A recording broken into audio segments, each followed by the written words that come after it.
of a person's life. How can you be a true family-oriented person? What does family mean to you? Growing up in a strong family environment is the starting point of a sturdy foundation in any person's life. This foundation will give you the support and love to guide a person through all of life's ups and downs. Family is my top priority, and coming from the family I have provides me with the strength to face every day head on. I was born on October 12, 1966 to Curtis and Jeannie Craig. I had a sister Lisa who was 3 years older than I, and my brother Scott came along 5 years later. I always told everybody Scott was my baby. I had a full set of grandparents and great-grandparents. We had a comfortable home and were loved and well provided for by our parents. At the age of 5, we moved to a bigger house, which I still actually live in today. As a young child, all birthday parties included both sides of my parents' families. All grandparents, aunts, uncles, and cousins attended these parties, and there wasn't a birthday party that wasn't complete without a family dinner, a homemade decorated cake, and even ice cream, which one uncle made just for that person's special day.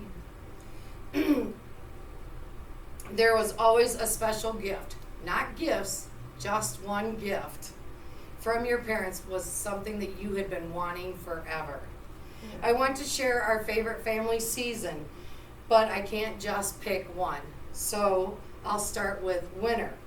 We loved wintertime and snow. My dad always took us sledding, and we had a big toboggan that held all 3 of us kids together and our friends.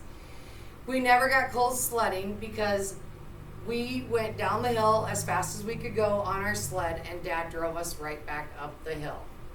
I remember when we would have a huge snowstorm, my mom would come home from work, pack us each a bag, and we went to my Aunt Patty's. My mom had 2 sisters, Mary and Patty, but we would go to Aunt Patty's house because she had the bigger house. There, all of us would spend a weekend enclosed during a snowstorm together, and we had the best of times. We went sledding, family meals, played cards, and fun conversations. Even Grandma and Grandpa came to these events, ending the night with a 17-person sleepover.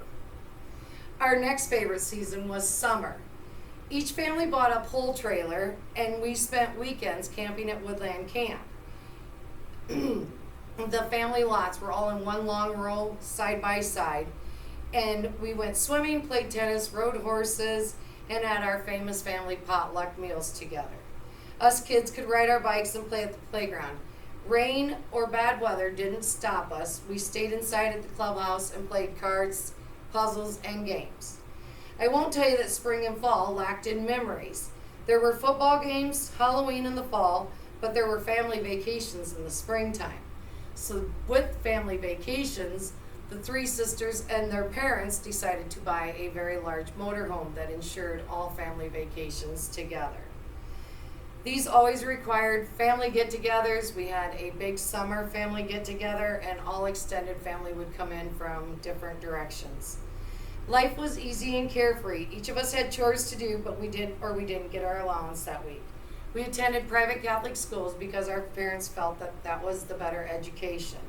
We went to Mass every Sunday and for the holidays, but we needed 2 pews to fit all of us in together. And after Mass, there was breakfast at Grandma and Grandpa's house, which was my favorite place ever to be. I chose staying the night at Grandma and Grandpa's over a friend's any day. I can tell you that I was in Girl Scouting, played basketball, volleyball, and track, in band, and also a cheerleader. As I fondly look back on these memories, my mom was my Girl Scout leader. She was my basketball, volleyball, and track coach. Although she wasn't my band leader, there wasn't a band performance or a marching parade that my parents weren't at.